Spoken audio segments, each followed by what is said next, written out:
ನಮಸ್ಕಾರ ವೀಕ್ಷಕರೇ, ನಿಮಗೆ ಮತ್ತೊಮ್ಮೆ ಪುಷ್ಪಲತಾ ಕಿಚನ್ಗೆ ಸ್ವಾಗತ. ಇವತ್ತು ನಾನು ಮಾಡ್ತಾ ಇರೋದು ಹೆಸರು ಬೇಳೆ ತವೆ. ಅದು ಸಿಂಪಲಾಗಿ ಮಾಡ್ತಾ ಇದ್ದೀನಿ.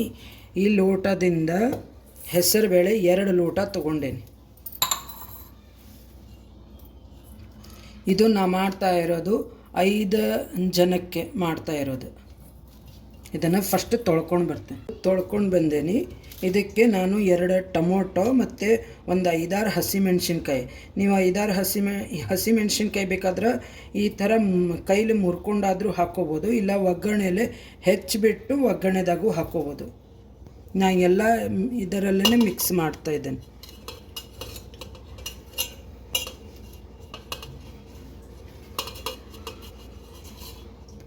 ನೀವು ಬೇಕಾದರೆ ಟೊಮೊಟೊ ಬೇಡ ಅಂತಂದರೆ ಲಾಸ್ಟಿಗೆ ಒಗ್ಗರಣೆ ಎಲ್ಲ ಹಾಕಿದ ಮೇಲೆ ಆಫ್ ಮಾಡ್ತೇವಲ್ಲ, ಆವಾಗ ನಿಂಬೆಹಣ್ಣು ಹಿಂಡ್ಕೋಬೋದು.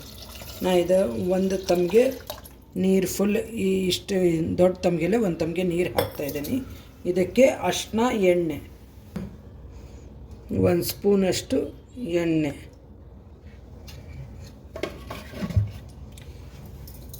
ಈ ತಮಗೆಲೆ 3 ಲೋಟ, ದೊಡ್ಡ ಲೋಟದಿಂದ 3 ಲೋಟ ನೀರು ಆಗುತ್ತೆ. ಅರಿಶಿನೂ ಹಾಕ್ತಾಯಿದ್ದೇನೆ 1 ಸ್ಪೂನು. ಇದು 3 ವಿಸಲ್ ಆಗಬೇಕು ನೋಡಿ. ರುಚಿಗೆ ತಕ್ಕಷ್ಟು ಉಪ್ಪು ಹಾಕಬೇಕು. ಹೆಸರು ಬೇಳೆ ತುಂಬ ಹಣ್ಣಾಗಿ ಚೆನ್ನಾಗೇ ಬೆಂದಿದೆ. ಇದಕ್ಕೆ ಮ್ಯಾಶ್ ಮಾಡೋ ಅವಶ್ಯಕತೆ ಇಲ್ಲ.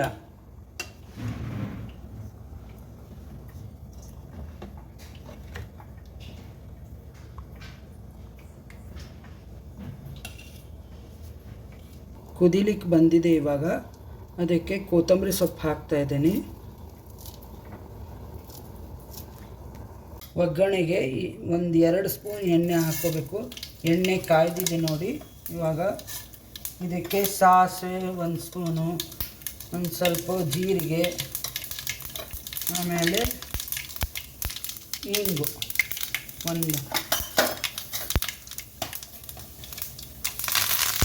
ಕರಿಬೇವು ಹಾಕ್ತಾ ಇದ್ದೀನಿ. ಇಲ್ಲೇ ಕುದೀತಾನೂ ಇದೆ ನೋಡಿ.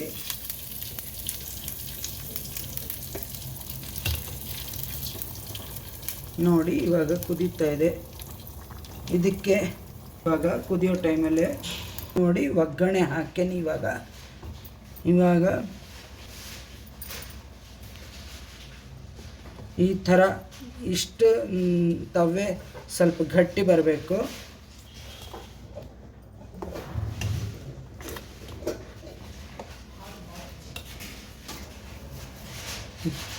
ನೋಡಿ ಈ ಥರ ತವೆ ಮಾಡಿ ನೋಡಿ.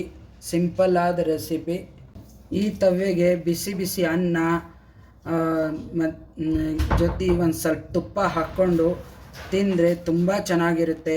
ಇದಕ್ಕೆ ನಿಮಗೆ ಬಾಡಿಸ್ಕೊಳ್ಳಿಕ್ಕೆ ಬೇಕಂದರೆ ಉಪ್ಪಿನಕಾಯಿ ಮತ್ತು ಹುಣಸಿಕಾಯಿ ತೊಕ್ಕು ಬಾಡಿಸ್ಕೋಬೋದು. ಸಬ್ಸ್ಕ್ರೈಬ್ ಮಾಡಿ, ಬೆಲ್ ಐಕಾನ್ ಕ್ಲಿಕ್ ಮಾಡಿ. Thank you.